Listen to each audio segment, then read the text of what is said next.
Olá pessoal, eu sou o pastor messiânico Jonathan e hoje nós estamos aqui para trazermos a todos a última parte da porção Nitzavim, que é a porção a qual nós estamos estudando hoje, certo?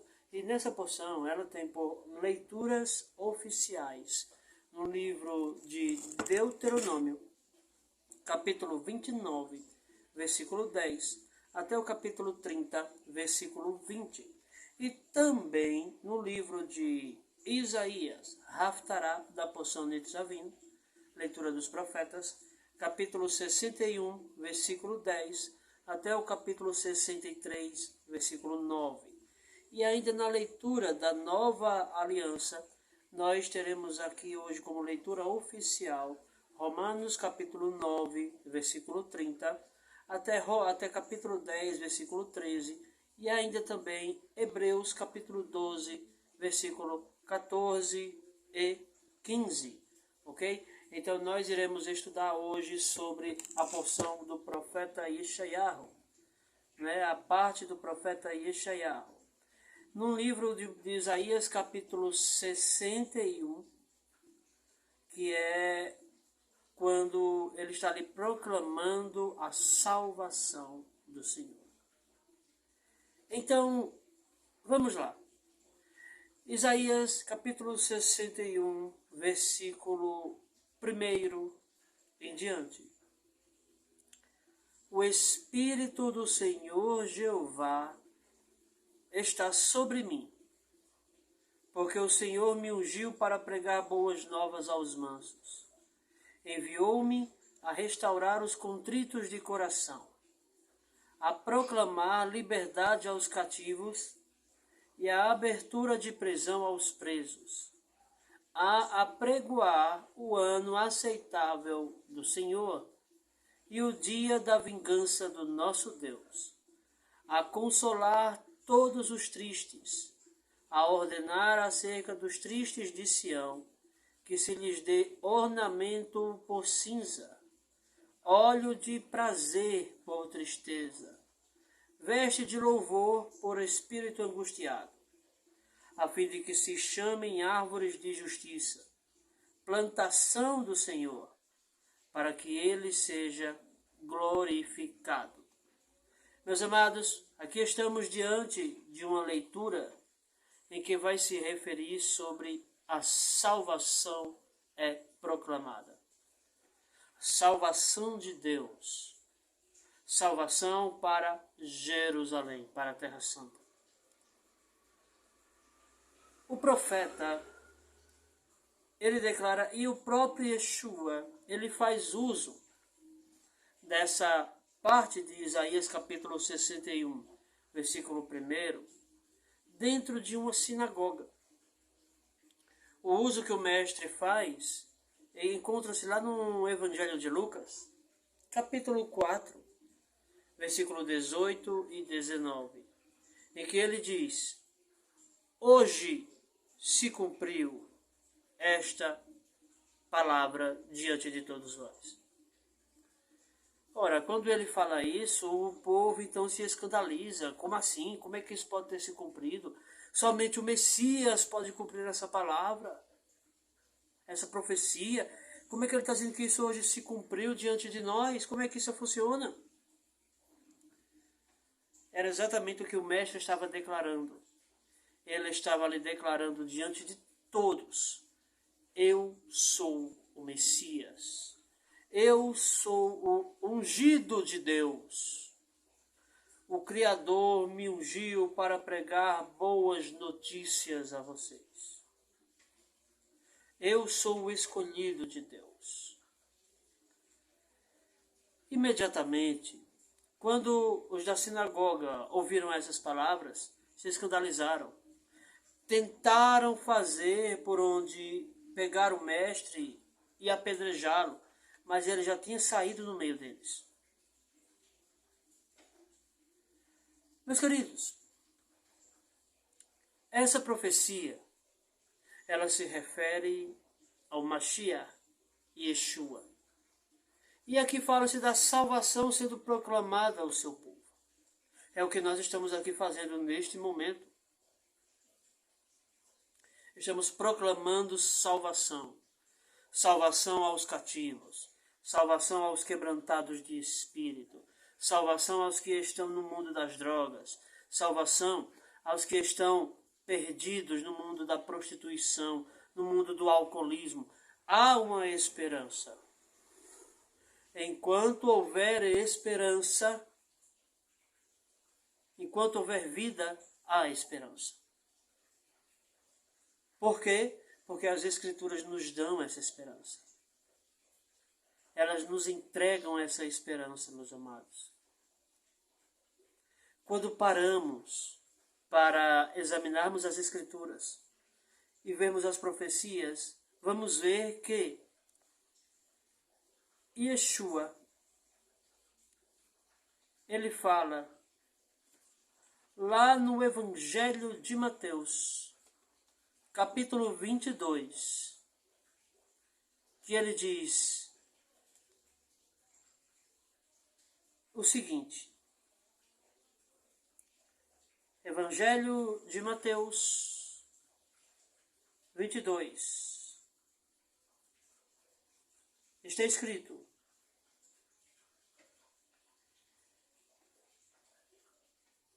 sobre que o Senhor disse a Jerusalém que eles não veriam mais até que aprendessem a dizer: bendito é o que vem em nome do Senhor.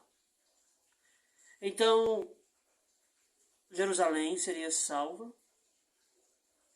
quando ela se convertesse, quando ela mudasse sua fé, direcionada sua fé exclusivamente para o eterno.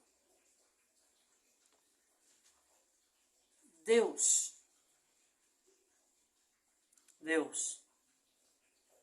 ele sempre tentou puxar o povo para si. Ele sempre tentou abraçar a nação de Israel para si. E a prova é tanta que Deus nunca rejeitou Israel. Para nada. Nunca. Que Paulo, ele declara no capítulo 11, versículo 1 em diante, de sua epístola que ele escreve aos Romanos: porventura, rejeitou Deus o seu povo? Ele vai dizer: de maneira nenhuma, porque eu também sou israelita, da tribo de Benjamim. Deus não rejeitou o seu povo, que de antemão conheceu. Então ele usa a questão do profeta Elias, em que Elias se dobrava diante da situação com Jezabel, com os profetas de Baal, e então teve medo da situação toda ali, e pensou que estava só. Deus então disse que ainda havia mais 7.000 que não se dobraram diante de Baal. O que isso significa? Que nem todos de Israel estão condenados. São uma minoria israelita que está salva. Uma minoria israelita que acredita em Yeshua, que tem a sua fé no Mestre. É por conta disso que Deus não rejeita Israel. Porque assim como ele deixou um remanescente nos tempos de Elias, ele também deixou um remanescente nos dias de hoje. Remanescente esse que vem crescendo a cada dia. Vem crescendo a cada dia. E quem são os remanescentes? Os remanescentes são aqueles que obedecem às leis que Deus entrega a Moisés e mantêm a fé no Filho de Deus. Estes são os remanescentes fiéis que Deus procura. Não são obrigados a saberem tudo. Não são obrigados a saberem de tudo, não. Basta obedecer. Ponto. Ninguém tem obrigação de saber de tudo, pois só Deus sabe tudo. A salvação, ela não depende das coisas que nós façamos. A salvação depende de nossa fé no Filho de Deus, no Messias. Automaticamente, veja bem, quem tem fé no Filho obedece. Quem tem fé no Filho guarda sua integridade, sua obediência. Não se vende a uma congregação. Não se vende a uma religião. Não. A salvação ela é proclamada para que você possa fazer uso dela sem depender de religião nenhuma. Não é religião que vai lhe aproximar de Deus. Não é viver o cristianismo. Não é escolher uma igreja pentecostal. Não é escolher uma igreja tradicional, uma igreja adventista. É escolher o Senhor. O que existe é conversão a Deus. Conversão a uma religião é um câncer. É algo que prejudica o homem. Algo que destrói o homem. E a salvação só é alcançada se você quiser obedecer às leis de Deus entregues no Monte Sinai pela fé, não pelo legalismo. A nação brasileira, ela infelizmente não adota essas leis como leis oficiais da nação. Porém, todas essas leis estão à disposição de todos. Quem quiser pode livremente obedecê-la, pode livremente guardar a sua salvação, guardar o seu compromisso com Deus. Essas leis são leis divinas, leis que regem a natureza, leis que regem a natureza humana, que regem a natureza animal, que regem a natureza vegetal, que regem a chuva, o sol, a lua. Essas leis regem o universo. O problema é que o homem ele é tão rebelde que não consegue em momento nenhum, em nenhum momento, se prostrar diante daquilo que é para o próprio bem dele. Só pensa no seu ego, nos seus desejos, nas suas vontades, esquecendo-se do Senhor. A salvação tem que ser proclamada. A salvação tem que ser falada. Tem que ser dita como se deve. E não com dogmas religiosos. A salvação deve ser proclamada. Não com religião. Religião não leva ninguém a lugar algum. Religião é motivo de discórdia, motivo de guerra, motivo de morte, motivo de divisão.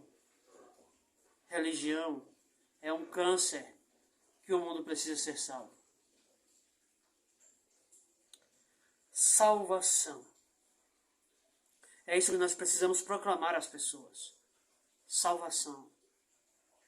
Isso é pedir muito. Salvação de quê, pastor? Eu não estou em perigo. Você é salvo de quê?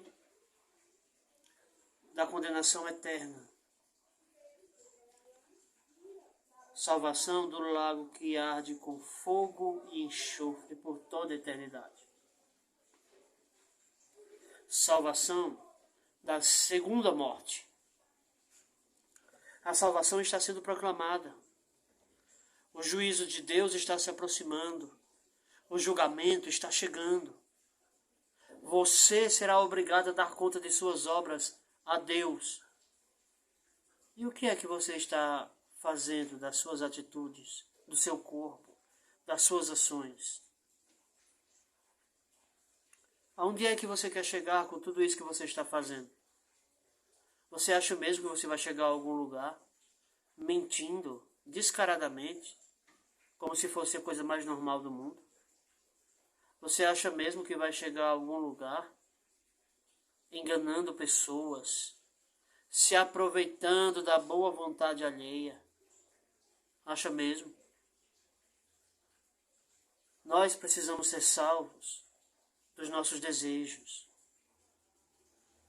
das nossas vontades, que mais nos prejudicam do que nos abençoam. Precisamos ser salvos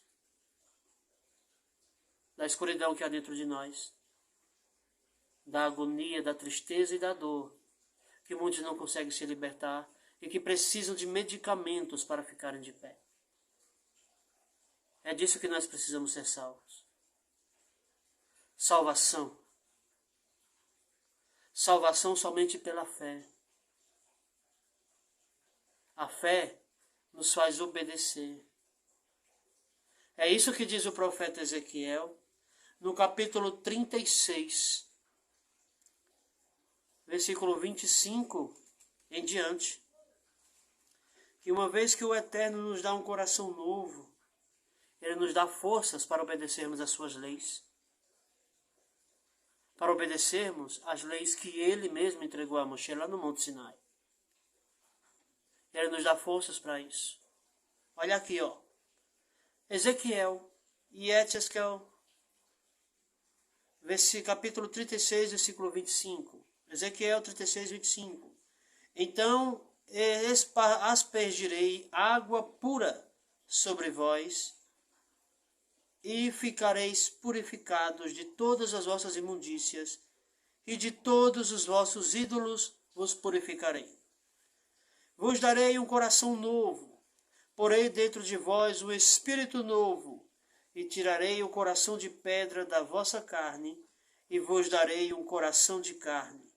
Porei dentro de vós o meu espírito, e farei que andeis nos meus estatutos e guardeis os meus juízos e os observeis.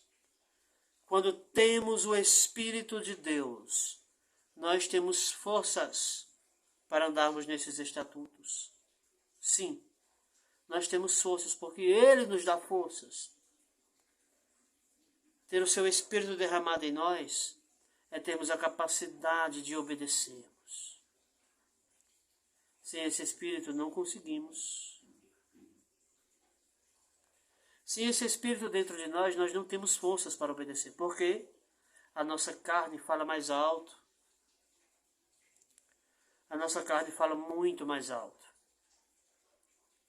É isso que nós devemos levar em conta. Deus, Ele pede de nós apenas obediência. É tão difícil dar isso a Ele.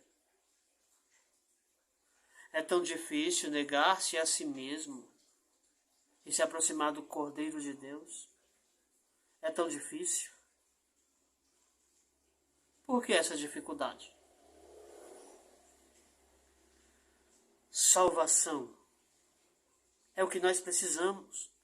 Precisamos ser salvos. Salvos dos nossos desejos, das tribulações que vêm contra a nossa mente diariamente, das situações que vêm contra nós, que querem nos afastar do Criador. Temos que ser salvos desse mundo, do mal que esse mundo quer nos provocar, das coisas que esse mundo quer fazer com que ele atinja a gente aqui. Temos que ser salvos dos nossos desejos, salvos da condenação eterna, pois os nossos desejos, muitas vezes, vão contra os desejos de Deus, contra os desejos do Criador. Meus amados, aproximar-se de Deus deve ser nossa prioridade. Aproximar-se de Deus deve ser a nossa prioridade. Temos que colocar isso acima de qualquer coisa que venha contra nós. Acima das tribulações, acima da esposa, acima do filho, acima do marido, acima de mãe, acima de pai, acima de tudo e de todos. Está escrito, profeta Isaías capítulo 55, versículo 6. Buscai ao Senhor Deus, enquanto se pode achar. Invocai-o, enquanto ele está perto. Busque-o enquanto ele está disposto a lhe ouvir. Vai chegar o momento que ele não ouvirá mais ninguém. Se o mundo já está no estado que está, ele nos ouvindo as nossas orações, como que o mundo não vai ficar quando ele tapar os seus ouvidos para as coisas que nós falarmos? Buscar a Deus. Buscar a Deus é o segredo para conseguir obedecer. Buscar a Deus é o segredo para se ter forças para ir além. Se fizermos isso, Ele vai além conosco também. Assim disse o apóstolo Tiago, no capítulo 4 de sua epístola: achegai-vos a Deus, e Ele se chegará a vós. É isso que Ele pede de nós, amados. Que nós nos aproximemos dEle. Que nós venhamos sentir prazer em conversar com Ele, em ter um relacionamento com Ele. É isso que Ele pede de nós.